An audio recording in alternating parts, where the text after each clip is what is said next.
Welcome to our channel 4G School, a smart way of learning through technology. Are you DIY kids? My English book 6.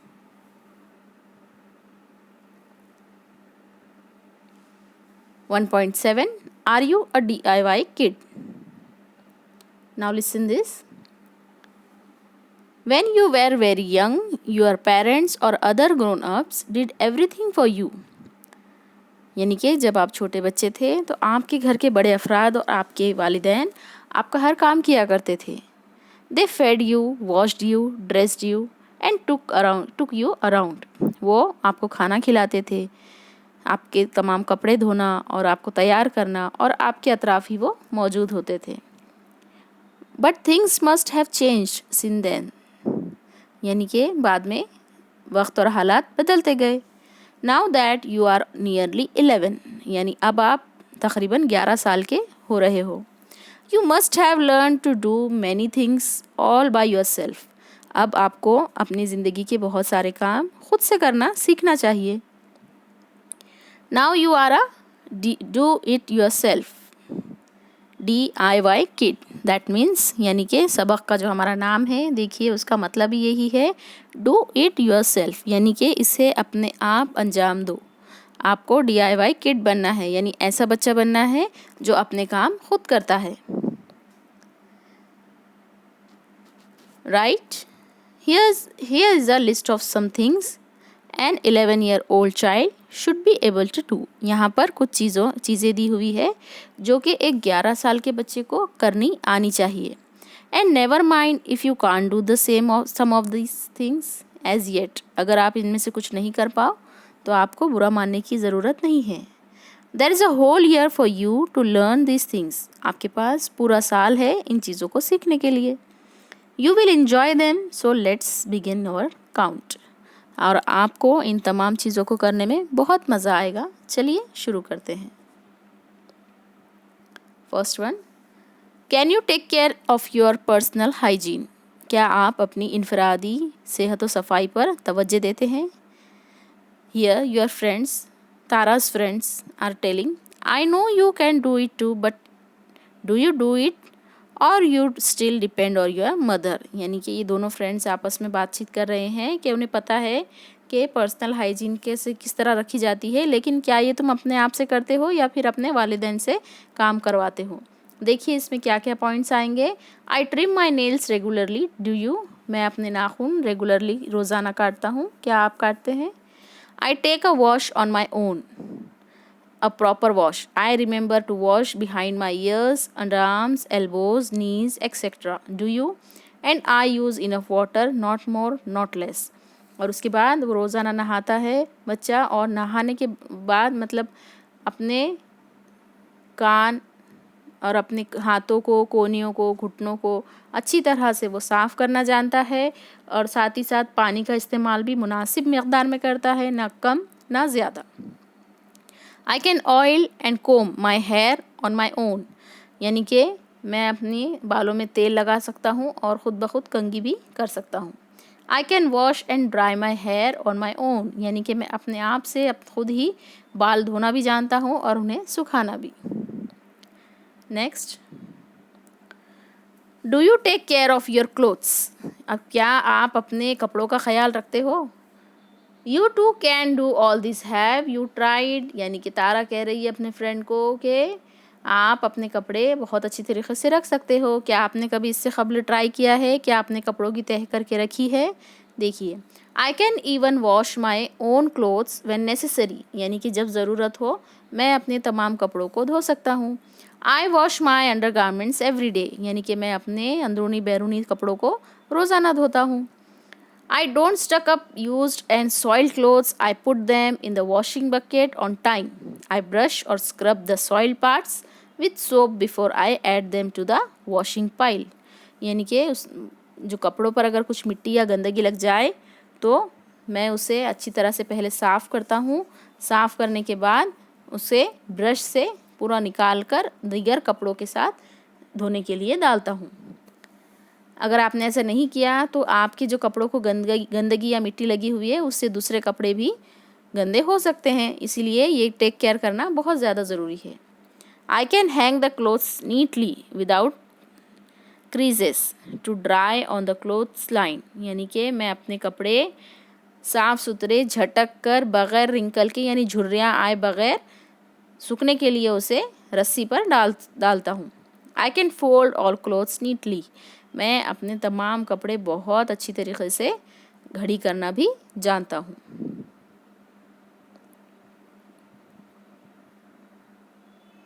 Can you swim, अब देखिए क्या आप तैरना जानते हो।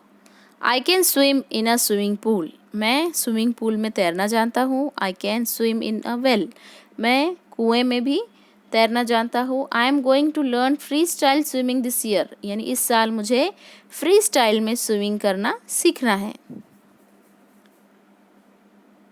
यहाँ पर अगर आपको स्विमिंग नहीं आती है तो कोशिश मत कीजिए, जिसको आती है वो बड़ों की रहनुमाई में करे।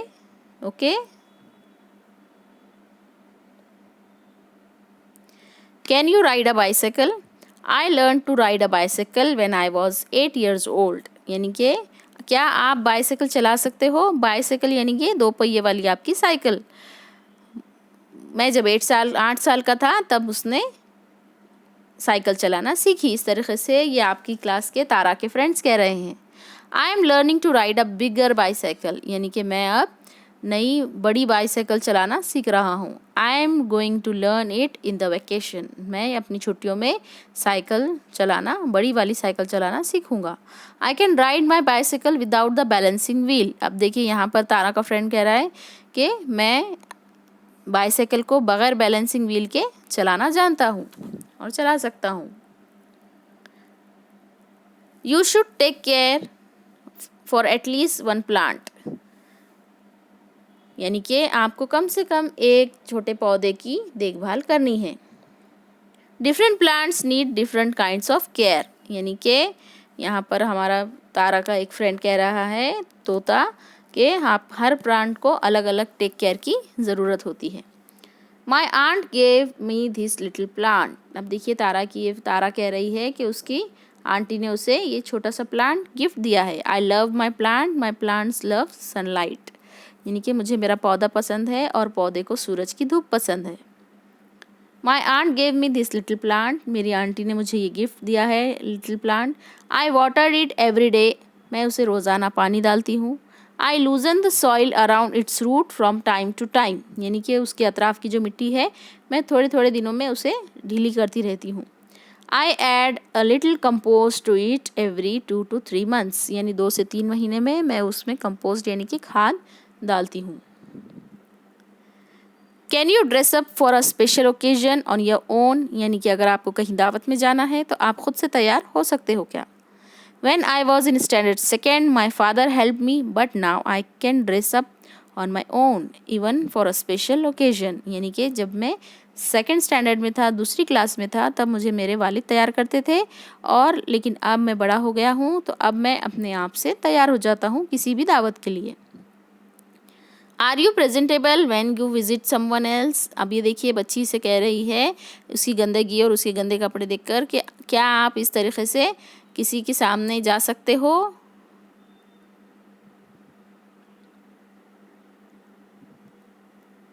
Can you convey an oral message to someone correctly, क्या आप ज़बानी तौर पर किसी को कोई मैसेज दे सकते हो। Right a recent message that you passed on, यानी कि आपको कोई अभी हालिया वाक़े के ऊपर कोई मैसेज लिखना है।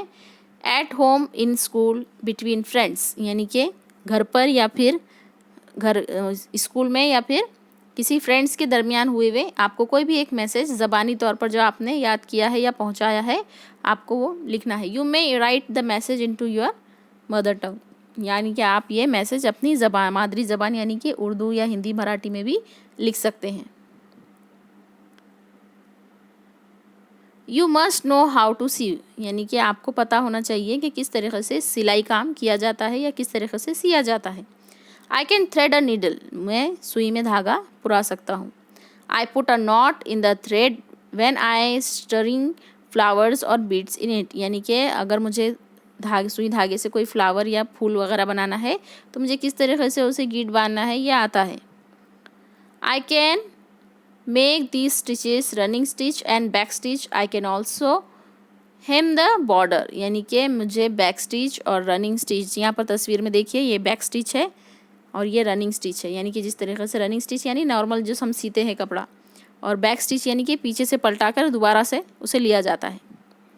मुझे ये दोनों टाके आते हैं। I can sew up a tear in my clothes, I can even sew a button. There is a stitch called button hole stitch, यानी कि मुझे फटे हुए या खुले हुए कपड़े सीना आता है, साथ ही साथ बटन भी टाकना आता है, और एक टाका अलग आता है जिसका नाम बटन स्टिच होता है, जो बटन की तरह दिखता है। Once I made a handkerchief by sewing the edges of square piece of clothes, यानी कि मैंने एक दस्ती के किनारे, एक कपड़े के किनारे सीकर एक दस्ती भी तैयार की है। Tara is telling here I made a simple bag, Tara ने एक छोटा सा सिंपल बैग बनाया है।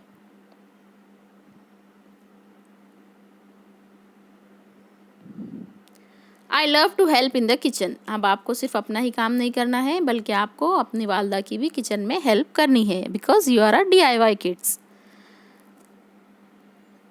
आई क्लीन और वॉश फ्रूट एंड वेजिटेबल, यानी कि मैं फल सब्जी तरकारियाँ धोकर साफ़ करता हूँ। आई कैन पील क्यूकम्बर्स, मैं खीरे छील सकता हूँ या ककड़ी छील सकता हूँ। I help mother in cleaning grain and cereals, मैं अनाज और दालें साफ़ करने में वालदा की मदद करती हूँ। I like shifting grain on floor, I like shifting grain और फ्लावर, मतलब मुझे जो है आटा छानना बहुत अच्छा लगता है। I am good at slicing, cutting और चॉपिंग फ्रूट्स एंड वेजिटेबल्स, यानी कि मैं फ्रूट्स वेजिटेबल्स कट करने में बहुत मुझे मज़ा आता है और मैं बहुत उसमें माहिर हूँ। I love to shell and eat peas and green grams, I can shell beans and peanuts. Shell मतलब जो चीज़ें खौल में होती हैं, जैसे कि मूंगफली, उसे फोड़ना और खाना, और मटर की फली हो गई, तो इस तरीके से उसे मुझे ये छीलना और खाना बहुत पसंद है, मैं तमाम फलियों को छीलता हूँ। I can prepare a few simple dishes, salad, peanut and laddu. Peanut laddu यानी कि मुझे सलाद बनाना अच्छा लगता है, मैं बना सकता हूँ, और पीनट लड्डू यानी कि फली के बीज के लड्डू भी मैं तैयार कर सकता हूँ। This is very simple recipe, you can try it. आपको खाली गुड़ और फली के बीज लेकर ये लड्डू बनाने हैं, ट्राई इट, मगर अपने वालदा की निगरानी में इसे ट्राई कीजिए। It's fun to churn and at the end you get buttermilk, यानी कि जब दही से छाछ बनाई जाती है तो उसे जिस तरह से हिलाया जाता है, ये बच्चे को वो बहुत पसंद है, क्योंकि उसे उसके बाद बटर मिल्क यानी कि छाछ हासिल होती है, या ताक जिसे कहेंगे मराठी में। It's not so easy to make a dough and roll out puris और चपातीस, यानी कि आटा गूंदना बहुत आसान काम नहीं है, और उस रोटियां बेलना और पूरी या चपाती बेलना भी आसान काम नहीं है। यहाँ देखिए, बेलन को रोलिंग पिन कहते हैं इंग्लिश में, और डो यानी कि आटा, गूंदा हुआ आटा, उसे डो कहा जाएगा। Making bhakri is skilled job, bhakri यानी कि जवार की रोटी। यहाँ पर तारा का फ्रेंड कह रहा है कि भाकरी यानी जवार की रोटी बनाना आसान काम नहीं है।